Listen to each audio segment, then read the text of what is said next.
शहरातल्या पूर्व आणि पश्चिमेला जोडणाऱ्या छत्रपती शाहू महाराज उड्डाणपुलावर खड्ड्यांचं साम्राज्य।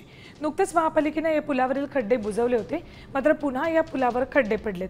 वाहन चालकांनी प्रचंड रोष व्यक्त करत प्रशासन कुणाचा जीव जाण्याची वाट पाहतंय का असा सवाल केलाय।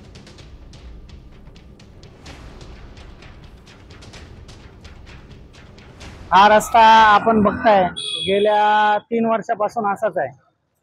मी घरी जातो, जेवण वगैरे करून येतो, मला जेवण पचन करण्याची गरज पडत नाही, कारण की या खड्ड्यांमध्ये आदळून व्यक्तीचं जेवण पचन होत आहे। कारण की काय पावसामध्ये पाणी साचतं आणि त्यानंतर खड्ड्यांचा अंदाज येत नाही।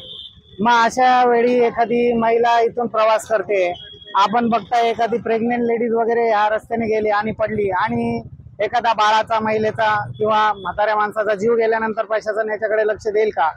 आमचं डेली इथून येणं जाणं आहे। आम्ही एवढे समस्येला जातो ना, समोर काय बोलणार। रोज कधी गाडी पंक्चर होणार, कधी स्टेअरिंग जाणार, कधी पॅसेंजरला तपली, कोणी डिलिव्हरीला बाहेर जर घेऊन जायचे असेल तर ते बोलतात भाऊ असते तर आम्ही करणार काय? पॅसेंजरची परेशानी का आम्ही या रस्त्याची परेशानी सांभाळणार? हमेशा डेलीच झालंय। येणार म्युन्सिपालिटी एक दिवस बनवणार, वापस दुसऱ्या दिवशी पाऊस पडला का वापस धुवून जाणार। आहे डेलीच, हमेशाच रोजच झालंय।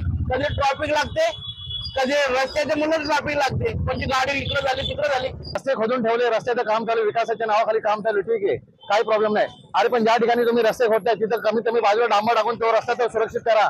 पण जर तुम्हाला एवढं पण समजत नसेल, कॉन्ट्रॅक्टरला समजत नसेल, मग काय हा विकास आहे का अविकास आहे? कुठे चालला महाराष्ट्र माझा? आयुक्त लोक जातात त्यांच्या गाडीमध्ये, उपायुक्त जातात, त्यांना समजतं, त्यांना पण माहिती एका खड्ड्यामुळे किती नुकसान होतं माहिती। एक तर माणसाच्या हाडांचा प्रॉब्लेम होतो, पाठीचा प्रॉब्लेम होतो, जे वयस्कर लोक आहेत त्यांना पाठीचा प्रॉब्लेम होतो, त्यानंतर गाड्यांचे नुकसान होते। आणि हे काय चालू, रिसायकल चालू आहे। माणूस आजारी पडणार, हॉस्पिटल जाणार, महानगरपालिका त्याच्यात भ्रष्टाचार करणार। आता isakal.com आहे देशातील नंबर 1 ची मराठी न्यूज वेबसाईट। प्रत्येक अपडेटसाठी isakal.com ला नक्की भेट द्या।